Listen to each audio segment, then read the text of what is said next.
আপনাদের সামনে বক্তব্য পেশ করবেন ভোলা জেলা ইসলামী আন্দোলনের স্বপ্নদ্রষ্টা, ভোলার ইসলামী আন্দোলনের গোড়াপত্তনকারী, আমাদের প্রবীণ দায়িত্বশীল, যার নেতৃত্বে আমরা ভোলা জেলায় 4টি আসনে দাঁড়িপাল্লার প্রতীক নিয়ে বিজয়ের আশা নিয়ে আজকের এই সম্মেলনে উপস্থিত হয়েছে। আমাদের সেই প্রবীণ নেতা, জেলা জামাতের সম্মানিত আমির জনাব আলহাজ মাস্টার মোহাম্মদ জাকির হোসাইন। জনাব আলহাজ মাস্টার মোহাম্মদ জাকির হোসাইন। আল্লাহু আকবার। আছে আছে দাড়িওয়ালা দাড়িওয়ালা দাড়িওয়ালা দাড়িওয়ালা দাড়িওয়ালা দাড়িওয়ালা দাড়িওয়ালা আল্লাহু আকবার।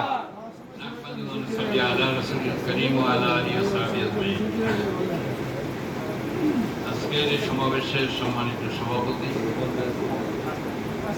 উপস্থিত আছেন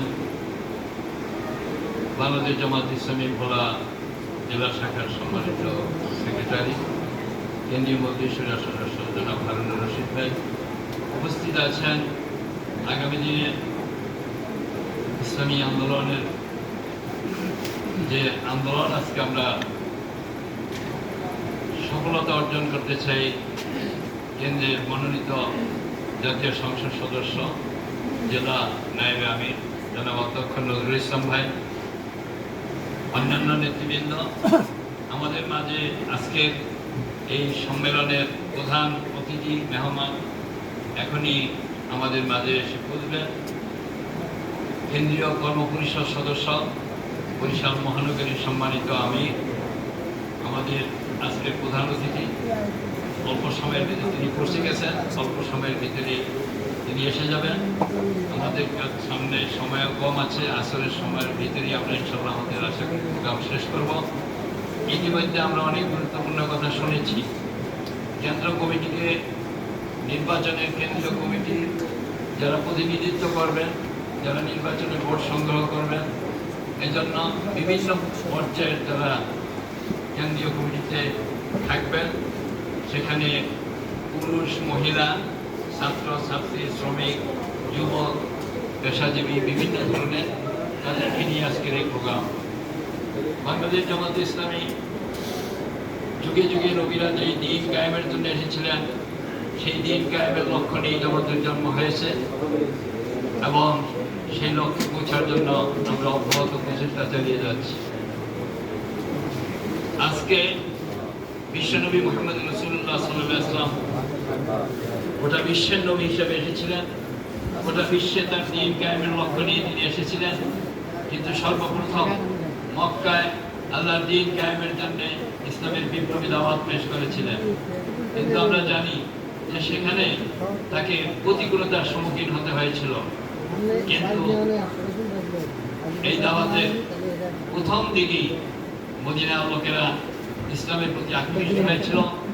রাসূল পাক সাল্লাল্লাহু আলাইহি ওয়াসাল্লাম সাহাবায়ে-কেরাম হিজরত করেছেন এবং সেই মদিনাতে সেদিন ইসলাম প্রতিষ্ঠিত হয়েছিল।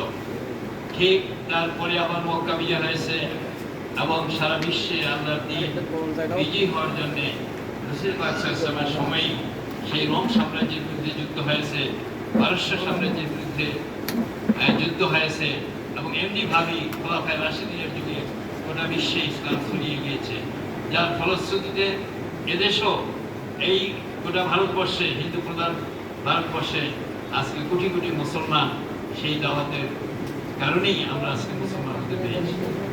সমস্ত আম্বিয়া কেরাম এই পৃথিবীতে এসেছেন সাময়িক বিজয় নয়, সাময়িক দুনিয়াবী স্বার্থ হাসিলের উদ্দেশ্য নয়। আমাদেরকে স্মরণ রাখতে হবে যে আমরা বিশ্বাস করি, দৃঢ়তার সাথে বিশ্বাস করি যে মহান রব আমাদেরকে দুটা দায়িত্ব দিয়ে পৃথিবীতে পাঠিয়েছেন।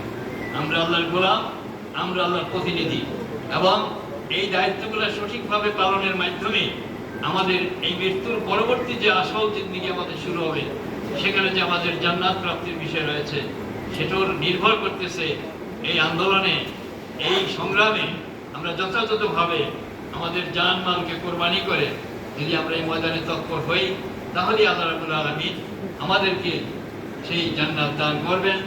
সাহাবায়ে কেরামগণ হিজরত করেছেন, যুদ্ধ করেছেন, জিহাদ করেছেন, শহীদ হয়েছেন, জীবন দিয়েছেন, অর্থ দিয়েছেন, সব কিছু দিয়ে তারা আল্লাহর দ্বীনকে বিজয়ী করেছিলেন। আজকে আমি মনে করি এই যে ভোটের নির্বাচন, ভোটের যে যুদ্ধ, এটা আমাদের জন্য অনেক সহজ। আমাদেরকে যে ময়দানে যে যুদ্ধ করে সাহাবায়ে কেরাম দ্বীন প্রতিষ্ঠিত করেছিলেন, আজকে যদি আমরা এই ভোটের যুদ্ধে আমরা ভূমিকা